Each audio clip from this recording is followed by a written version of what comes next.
We begin this morning with the devastating wildfires in Southern California as the death toll rises to 24. The Eden fire is now one of the deadliest in the state. Officials say it's currently 27% contained.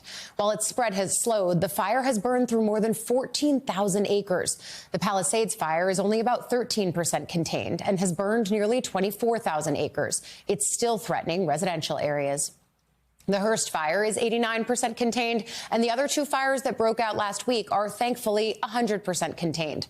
But now officials are bracing for what could be, quote, explosive fire growth. Strong Santa Ana winds once again have returned to the area with gusts of up to 70 miles an hour. They're expected to last through Wednesday, prompting red flag warnings from the Ventura County coastline all the way to the Mexican border. California Governor Gavin Newsom says he thinks these wildfires will be one of the worst in state history. Newsom made the comment in an exclusive interview with NBC's Meet the Press. And it comes as firefighters complained some hydrants ran dry in the first several hours after the fires began, which Newsom says he's calling for an independent investigation to get to the bottom of that. What the hell happened? What happened to the water system? Was it, and by the way, was it just overwhelmed? That you had so much that was used, we drew it down. Was it pipes? Was it electricity? Was it a combination of pipes, electricities, and pumps? What was that drawdown? Impossible, because you lost 7,000+ structures right here anyway, and every single structure we lost had a pipe that was leaking, and we'd have lost that water pressure anyway. Did it contribute in any way to our inability to fight the fire, or were 99-mile-an-hour winds determinative, and there was really no firefight that could have been more meaningful? So all of us want to know those answers, and I just don't want to wait, because people are asking me. I want to know those facts. I want them objectively determined, and that the chips fall where they may. This is not about finger pointing. A lot of important questions still to be answered. Joining us now live from Pacific Palisades is NBC's Jay Gray. Jay, what are you seeing out there today? Hey, Allie, yeah, and really you can't get the answer to those questions until you finish fighting this fire, and that's still a ways away. What we are seeing is utter devastation, some things that are just unimaginable. Look at this. This is one of the areas where it looks like there was a bombing here. It literally looks like a bomb went off. In other areas, there's just nothing left, no clue of what stood before the flames. And as you talk about, there's that growing potential now and concern about another firestorm here. The worst of the winds expected to kick up, according to forecasters, sometime this afternoon and continue through Wednesday. And that brings with it the potential to, again, fan some of the flames that are burning, to stoke these embers and spread these embers as well into other areas. And so there's a lot of worry, a lot of concern about that, and a lot of fear about what's going to happen as a result of those winds. Look, they've closed off this area. The Palisades obviously locked down, will continue to be, and others that are hardest hit.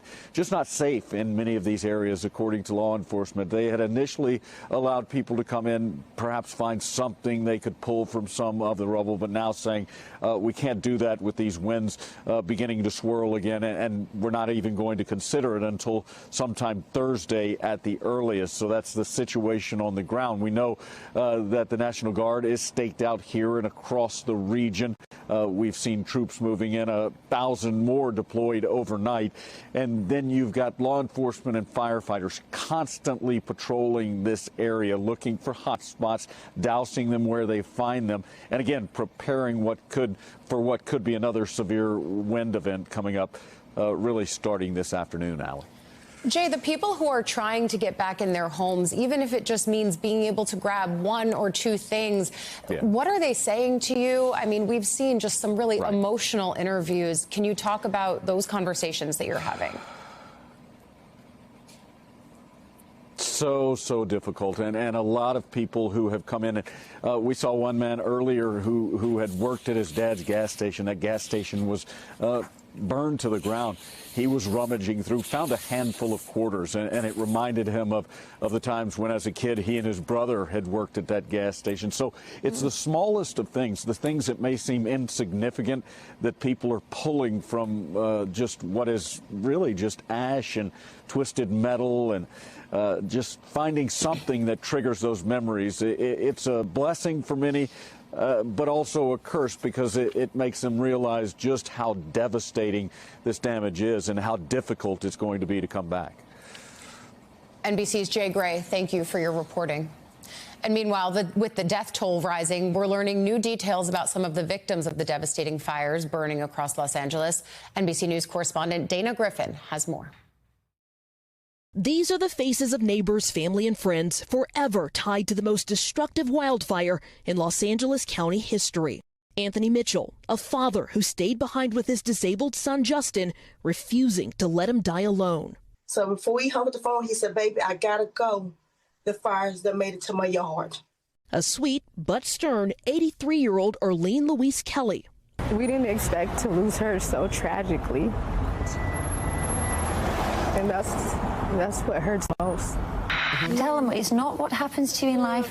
It's what you do right at the counts. It was my baby, and he died needlessly. Former child actor Rory Sykes, born blind, also had cerebral palsy.